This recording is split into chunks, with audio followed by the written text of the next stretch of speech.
Greetings, Dr. Jeffrey Scott, and this is my Market MRI Pro update for March 5th, 2025.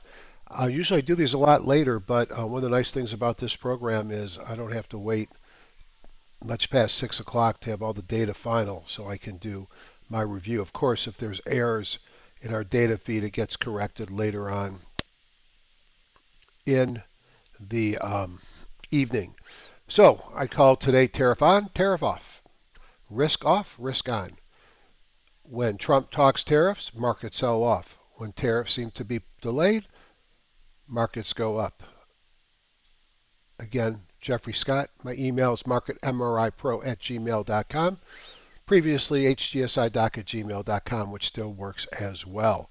As always, these sessions are for educational purposes only. Any recommendations for the spirit of education, not investment advice.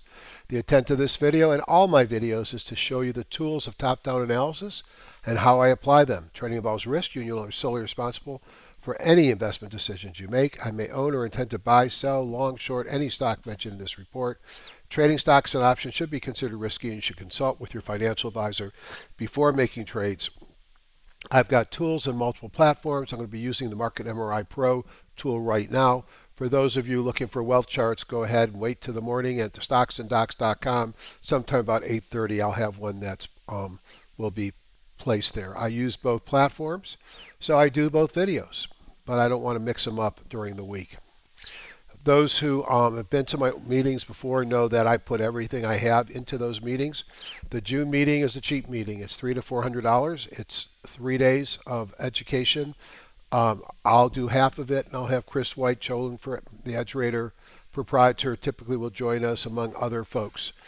Greg Mills at gam72054@aol.com is the person that controls the meeting, and it's limited size. It fills up fast because it's inexpensive, and then we make a decision about the internet. The pro of the internet, it's free money. It helps to pay off, and we can take everybody to a nice dinner. The problem with the internet is then I have to worry about technology, so I haven't made a decision about internet only yet. I put this on YouTube, but almost every day I do a video for my group called Top Down Trader. I used to have a Discord group that I stopped participating in only because it got to be too much work. But this is great because I don't have to send individual emails. I don't get all the spam. And what I do is I send my market comments at night, sometimes during the day if I think I see a reversal. All you got to do is go to Google Groups, put in your Gmail account, and sign up for Top Down Trader. There's no cost, never will be. Yes, I'll send you invites to launch webinars and things like that. I'll even give you a discount on the packages that I'm offering. So speaking of launch webinars, it's now Wednesday, 6:35. It's too late to tell you this, but I've got another one tonight at 8 p.m. There'll be a link in the remarks section or the Top Down Trader email group. And again, I give an additional discount on all my tools to Top Down Trader group members. I give discounts if you have others of my tools that will include my TradeStation app, my Wealth Charts Marketplace package, and my TradingView indicators. I will be doing something that people give me great reviews, which is my deep dive into top-down trading, how I manage positions, how I look at options. Typically it's 3 hours, sometimes longer. I do it on every quarter, and I do it to support people who've bought any of my packages. And I also open it up sometimes to the general audience, and I'll open it up. If you want to learn how to trade stocks the way I do, come and join us. It's free. The link will be in the remarks section. Thursday, we had soft ADP on Wednesday, and I think that helped the market. Thursday, we got some jobless claims, productivity, trade deficits, wholesales, and 2 Fed heads. And then we get the monthly unemployment report on Friday, which is probably going to be the big one. And at 12:30, we get Powell. So all the ingredients are there for some volatility on Friday. Wednesday, we had a bunch of earnings. And then we got some big ones on Thursday, especially JD.com is one that I've talked about some over the recent times. After hours on Wednesday, some disappointment. MongoDB down 18%. Marvell, which has been up several days in a row, was which has been down rather, has minus 15%. Dollar Tree up 13%. Vive up 7.4%. So a lot of volatility maintains. If you have great earnings and you beat and raise, you probably go higher 10%. And if you don't, you run the risk of a drop. On Thursday, JD.com is the one that I'll be watching closely, as well as Broadcom and Costco. And Costco's priced for perfection. So if the numbers are not perfect, I think it could be subject to a big sell-off. But knowing Costco, it's just going to keep going higher. What else? That's it. Let's go into the app. So this is my Market MRI Pro app, and it's really was designed by one of my followers, Praveen. And Praveen is a 25 years at Intel expert programmer, and he knocked this out in his spare time in just a couple of months. And I love it. It's real-time scanning, and it incorporates all the favorite things I like to do. So I'll take you on my review of the markets. Start with a timing view. Let's look at the weekly data, and we could see, and let's look at this at the bottom of each chart. Good night, Princess. Sorry about that, but my 3-year-old's kind of living with us right now, which is awesome, and she just came to say goodnight. But you can see the red bars on everything. Now, this is a weekly chart, so the diamonds are, even though you see a line there, it's not to the end of Friday that it will count as a sell signal. But it's hard to be excited this market, even with the changes that we had today, when you see the weekly charts all in sell signal. What else do I see? If I look at the daily charts, you could see that the daily charts would take a second to load up here. Come on. The daily charts, this was a natural place to bounce. That's why this line was here. That's why this line was here. You could see a reversal after a doji, which we talked about yesterday on the Russell. And even though we had a false breakdown perhaps on the diamonds, we got back above it. But you could see all the dailies remain in a sell signal. Sorry about that background noise. It's too late for me to start over. And she's so cute, I don't care. It'll be interesting to see what happens after the day we had in the market. Let's look at the indices so I can comment on some of my thoughts. So I'll blow them up one at a time. So the spiders. The good news is it's traded down to what we thought would be support, which is the 200, at least close enough for me, and it bounced. The question is, will we break? I don't think we turned on drawing here yet. I'm pretty sure we did not. It will be turned down in the next release. We've got a downtrend here. We've got lower lows and lower highs. We're going to have to break that, which means we're going to have to, if we get above this high here, I'll be impressed. I think we trade back up, and I think we fail at a falling 50 and come back down again. That's my guess. I'm going to trade the market we get, and you expect a couple days on this bounce. If we look at, let's close this one down. And so on the market, it was up a lot. It was up 0.6 on whatever day today was, on Wednesday. If we look at the Qs, again, not a surprise that it bounced here, kind of in a box, had a little false breakdown here. You'd expect a rally. Does it go up to the top? Well, that would be awesome. I think just like the spiders, and this one was up 1.3, we've fallen like a rock. And you're going to have to take out some of these prior highs. Lower highs, lower lows. We're still in a downtrend. Do we bounce here? Yeah. Do I think that we go on to new highs? Not my first guess. Anything is possible, though. You trade the market you get, not the one that somebody on YouTube says you're going to get. If you look at the diamonds, you can see that they broke down and didn't trade quite as far down to the 200 as I thought they might. Pretty significant bounce in the market, up 1.15. Yeah, I think this goes higher as well. But again, we're in a downtrend. Will we go up to the 50 and fail? That would be my working diagnosis. I just want to check the performance today on the spiders again. Up 1.08. I don't know why I thought it said up 0.5%. If we look at the Russell, same thing. Let's blow it up and look.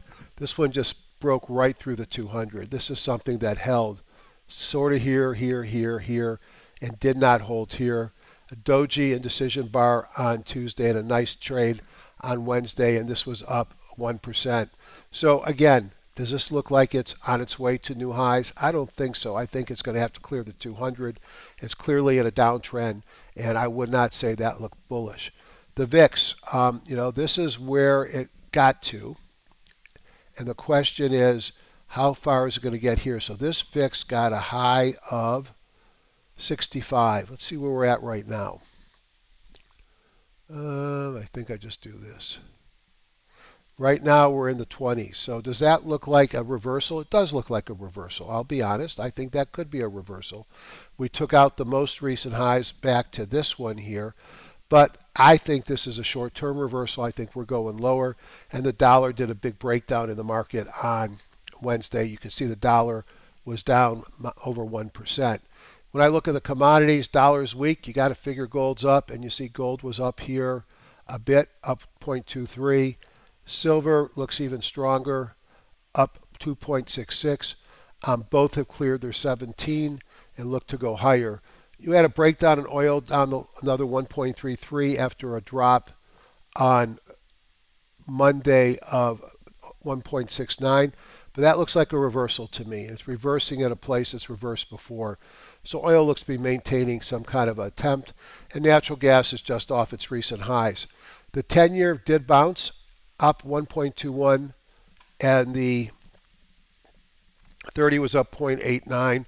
Rising rates have been the driver, I think, of some of the market issues here. I was wondering why the rates were selling off. I think perhaps there was concern about economic survival, and perhaps this is a little bit of relief there. The daily briefing, just to look at how the markets did, we could see that, let's rank them by one-day close.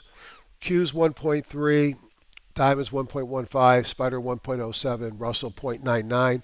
And over here you can see they all finished near the top of their trading range, which is bullish.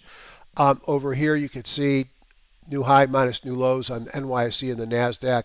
Still all negative. We don't make bull markets are not built on new lows. If you look over here at the S&P sectors, definitely a reversal day with materials, industrials, discretionary, and tech on top. And some of the things that have been leading, staples, real estate, healthcare, all did okay, with the only negative being utilities and energy. But definitely some of the things that have been recently been out of favor moved up quite a bit.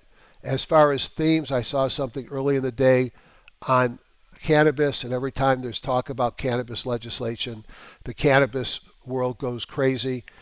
Over 20 days, it's down 14.48%, and over the last one day, it was up 10. So good news for cannabis, copper miners, China, blockchain, silver, electronic vehicles, gold, metals, mining. So a lot of strength, data centers.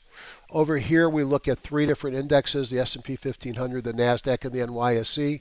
We look at what percentage of the sectors were up. You could see yesterday in the gray, hardly nothing was up on the S&Ps, very little on the NASDAQ, and nothing was up on the NYSE. You could see today 82% of sectors, 81% of industries, pretty consistent, and over 70% of stocks on the S&P 1500, 65 on the NASDAQ, and 70 on the NYSE. So despite the negative new high, new lows, a pretty strong day in the market. You want to see what strength does? Yesterday, this white bar was all the way to the top, showing how many stocks were underneath the Bollinger Bands. I sent out some alerts during the day yesterday that I thought we were bottoming, and then we came down more. But I think that short-term bottom might be in. And look at how we've shifted to the right, and we had more stocks up here compared to yesterday across the board. So improvement in breadth today, seen with the bucket analysis. The market breadth showed we got back above the 50 on the NYSE, back above the 200 on the NASDAQ. They look very different. And are we at a range of reversal here? Probably on the NASDAQ. I'm surprised at the NYSE, which just gave us two Hindies. But remember, this was one day, and the markets will do tomorrow what the markets want. And the biggest driver of what the markets do on Thursday, unfortunately, is what comes out of our president's mouth. I think he may have some good ideas, but I think the way that those ideas come to market are causing tons of volatility. Ratio charts show me what's working right now, and you could see, let's let this run up. These are hourly charts, updating real time. Takes a second to run. Here you go. And you could see the defensive things came up off their highs, the staples, utilities, real estate, and healthcare. Communications is the leader. Um, Materials has actually turned up some as well, and industrial. So we're seeing a little bit of fierce rotation on a day-to-day basis. It's hard to trade the fierce rotation. That gets me to the JAS layout view. I am still cautious on taking individual trades. You could have argued over the last couple of days to load up on contra ETFs, and you would have been buried today. Tomorrow you might be tempted to sell them at the open, and then the market goes down and you gave up some money. It's a tough to trade a market that's this volatile and tweet and news driven. So it's got me a little bit cautious.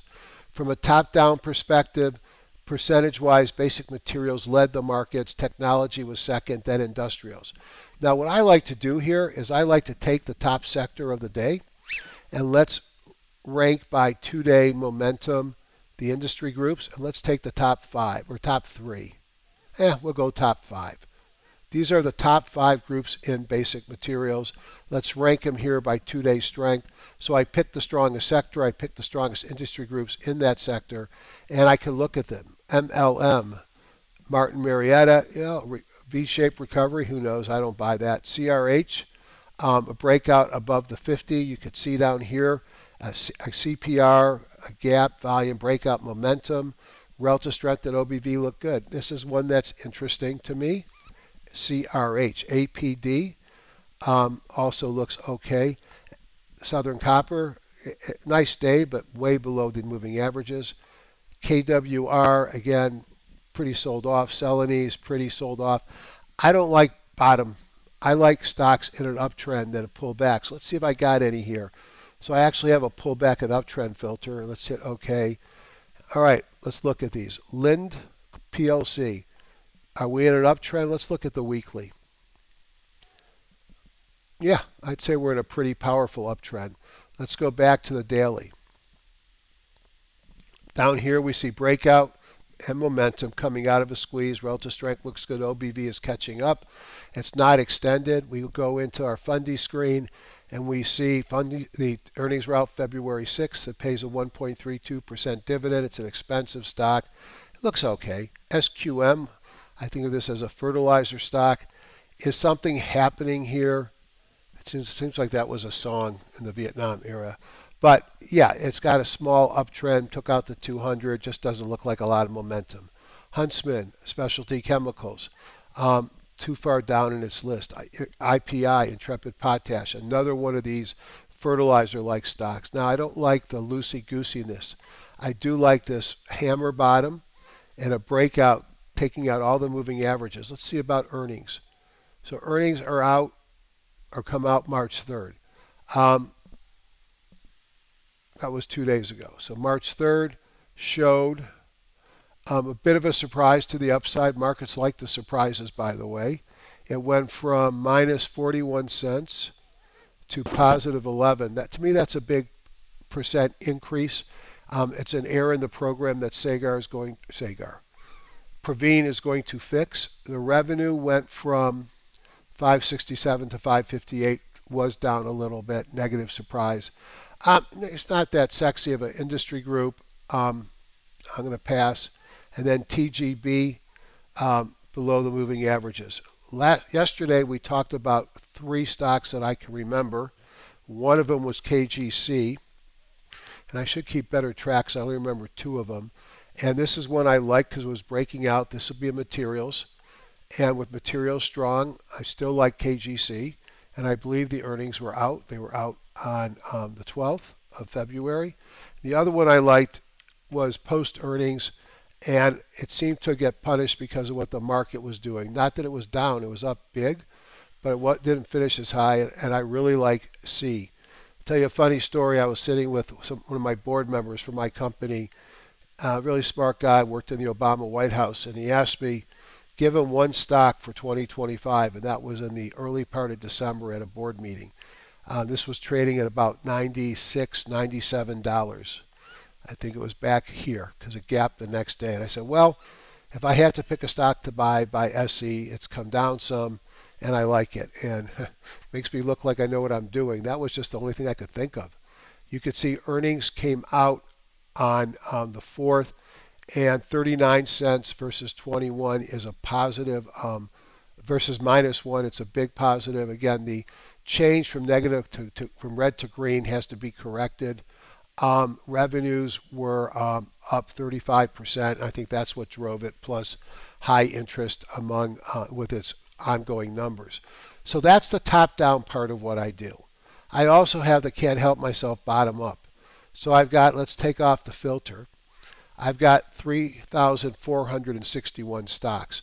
And what I like to do is I've got one here that's been dynamite for me. I want volume greater than 500,000 shares, price greater than 5. Let's look for pullbacks and uptrends, and then let's look for 2-day momentums. I've got 5. Let's see if any of these look good, and then we're going to say goodnight, and I'm going to go get ready for the webinar. ASTS, one of these rocket stocks. Rocket, pull back to the 200, pull back to the 50, and it looked to me like it's rocketing away with volume, breakout momentum, great relative strength at OBV, and not extended. I like that one a lot. See, it's getting expensive and it's extended, but boy, this is a fresh breakout post earnings in a tough market. Looks great. I might look at more. BZ, which is Kansan Limited industrial stock, kind of a junky looking pattern in here. Relative strength is pretty high. Had a nice breakout. BVN, I think of this as a precious metals and non-precious metals company. Got to get above the 200. And Sage, which is a beaten up biotech. I wouldn't buy it under here, but it looks to me like it's, is it getting ready for something? I don't know, but it's something to pay attention to. My favorite probably of the bunch is probably ASTS. I have a number of other built-in trading systems. Let's just look at the dual time frame CPR. This requires a uptrend and then a new uptrend reversal on the daily. Chimerix was a takeout in the market on Wednesday. It doesn't count. Swim, Latham Group, beautiful day here. This must have been an earnings move. Earnings came out, nope, it came out the 4th. Yep, so this was a big surprise. That probably drove that. Organogenesis had a huge move the other day. Let's see. It's hard to know what to do with it. LX, Lexi FinTech, nice uptrend. And what these stocks all have in common is they have a new CPR, which is that blue dot under the green and red, which is a reversal candle or reversal signal. And if I look at their weekly, they also have to have a blue one as the last dot. And there it is.